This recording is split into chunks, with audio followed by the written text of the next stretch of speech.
today's video is all about the ideal job quiz. How do you find the ideal job quiz without needing to read another book, without needing to do another multiple choice question of working out who you are and the computer spitting back an answer, this is who you are, and you're like, oh, well, I didn't know that. So how do you get to the core of how to find the ideal job quiz for you? Today, I'm going to show you exactly how to do that using a litmus test with only 2 steps. It will take you less than 30 seconds if you just do it. And I'm going to show you exactly what these 2 steps are. It's a litmus test to test where you are, minus basing the test or basing your answer on what someone says you should do, what test says you should do, what your colleague thinks you should do. It's really about your journey and how that journey is going to be the most fruitful based on what's going to be right for you, where you are in the season of life that you're in this very moment. I was teaching this at a live workshop one time, and I had one of the participants just cry because they said to me, you know, I finally get for the first time what really gives me life, why I do things the way I do, why do I feel things the way I used to be told I'm so different, and now I get why I do it. And so that's what I want for you in this video. In this video, you're going to know that litmus test to just kind of go, yeah, I'm finally arrived home. So here we go. Here are the 2 steps, the litmus test for your ideal job quiz. Now, if you haven't seen the previous video on this, which was how to find your passion minus your resume. So here's the litmus test. There's 2 steps. Step number 1, you want to look at your personality traits and your values. Now, here's the disclaimer. If you feel like, oh, I don't know my personality traits, I already know my values, I mean, there's nothing new, it's nothing great. Don't look at it from the perspective of been there, done that, and still haven't gotten it, because you haven't allowed insight to really come through from you. And what I mean by that is don't let your preconception of thinking that you've done this in the past get in the way, because really looking at what really speaks volumes to your soul, what speaks volumes to your heart, that's going to allow you to spring up every day and to really deliver on value that you believe is value, is based on how you come to the world. And how you come to the world is based on your values and your personality traits. And if it hasn't made sense to you in the past, it's because you haven't come from an angle of curiosity.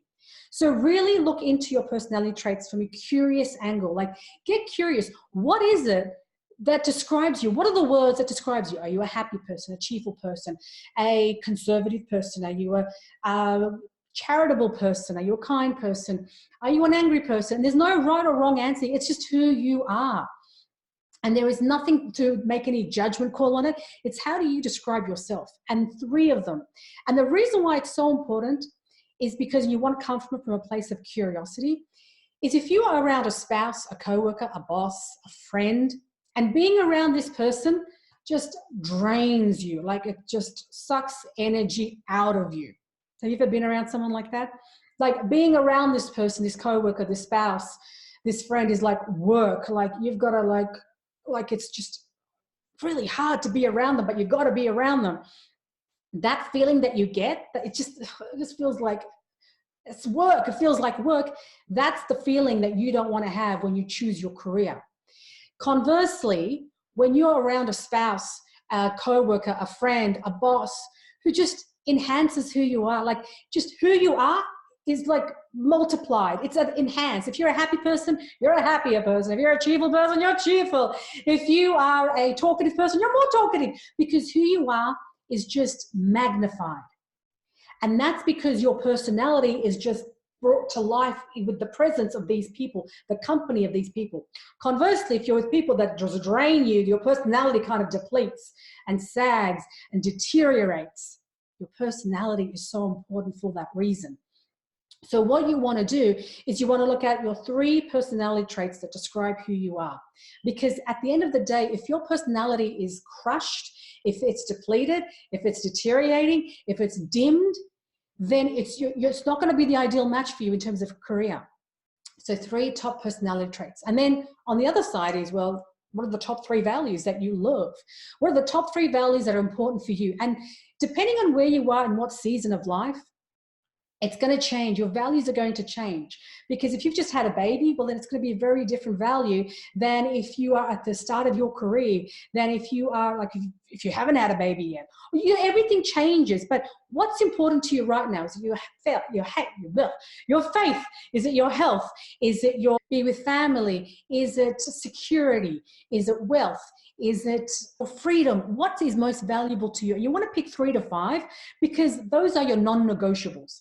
That if you had to pick a job that said, well, you got to work 80 hours a week and that's just part of the drill. I mean, it says 40 hours in the contract, but really, realistically, to get the job done, it's 80 hours then a week. And if health is one of your number one things, or family, and that 80-hour week is going to conflict with health or family, and that's your top priorities, well, then it could be great. It could reinforce who you are in terms of your personality. It makes you more cheerful, makes you more happy, makes you more whoever you are.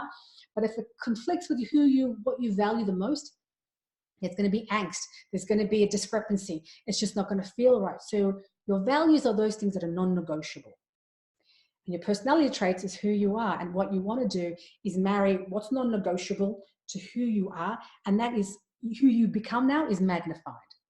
And so now that you are clear on your values and your personality traits, the second step of the litmus test is to look into, well, if you were just to close your eyes, say you have an opportunity to go study somewhere. Say if there's an opportunity for you to go and try out something new. Say that you want to you're 40 years old and you want to be an intern, or you're 50 years old and you want to start a business, or you're 80 years old and you want to be able to do something new. Or you're 21 years old and you want to be able to see if you should have a gap year or should you continue studying. Anytime you're faced with any decision, here's what you want to do. The second part of the process is you want to just close your eyes for a moment and you want to think about that decision. Should I be studying? And think about that. Does it make you feel contracted or does it expand you? Does it contract you? Does it make you feel like stiff? Does it shrink you? Or does it enhance you? Does it make you feel like, I could take this on? And that litmus test is your intuition. It's your gut talking to you. And those two things is what's most important, your personality traits and your values. And they go hand in hand. They've got to marry up with each other. That's why I put them in one step. And then obviously does this decision that you want to make, the ideal job, does it expand you or does it contract you? Does it shrink you or does it magnify you? Magnifying who you are, what your value is in the world, what you want to contribute to the world. And that is the litmus test. So if you look at any decision you want to make, just think of a decision right now, whether it's professional or personal. And number one, get clear on your personality traits, get clear on your values, and then close your eyes. Does it expand you or does it shrink you? And based on that, that's your gut telling you what to do. And there's no computer so that you can answer a couple of multiple choice questions, and those multiple choice questions spitting back an answer saying do A or do B, or because you are an introvert or you are an extrovert or you are person A or you are a determined person. None of that. It's about you getting very clear on what you are and just silencing the noise and just getting in tune with who you are. And that's why I love this test. This is the ideal job quiz. It's not the ideal one where you get the computer to do the work for you, because at the end of the day, the software doesn't know what's going on inside. This is really getting clear on what really gives life to you. And that's why it's the best test to get clear on your next best step. So whatever job you've got that you're looking at, whatever it is that your next best step is, and you can't decide this way or that way, or should I do this or should I not do this, use this litmus test. It's 2 steps, it's quick. And the reason why you're actually doing your personality traits and your values in the first step is just bringing into consciousness what's important to you, bringing into consciousness what specifically that you're aligned with, so that you're not kind of conflated with opinions through the day, conflated with what you've read on social media, conflicted with advice that you were given a long time ago. That all is taken away. You just staying with the core of what's true to you, and then what does your gut tell you? And those 2 things will bring out the best into the next best step for you. Now, I'd love to hear from you in the comments below. What's the decision that you've made? What's one decision that you've made? Does it contract you or does it constrict you? Does it expand you or does it magnify you? What is the decision that you're going to now do? And commit to it by saying it in the comments below. That's like a loud proclamation that you're now going to take it forward because you just listen to who you are versus silencing the noise and the huge amount of noise that's coming from the outside. And if you would like more information on how to actually find your passion minus your resume, so that knowing this job quiz, so it's easier for you to do, then down below I've linked the PDF on how to find your passion minus your resume. It's also a video on that. So go ahead, download that, and you'll get clear on your passion, process number 1, to then be able to get to the ideal job that's right for you.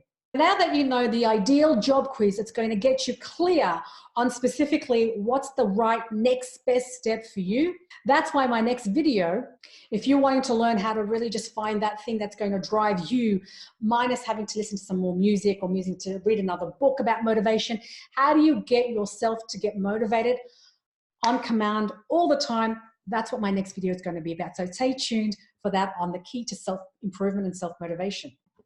If you like this video, please let me know by liking it below and commenting. What was the one thing that you've taken out? If you've done the litmus test, please let me know.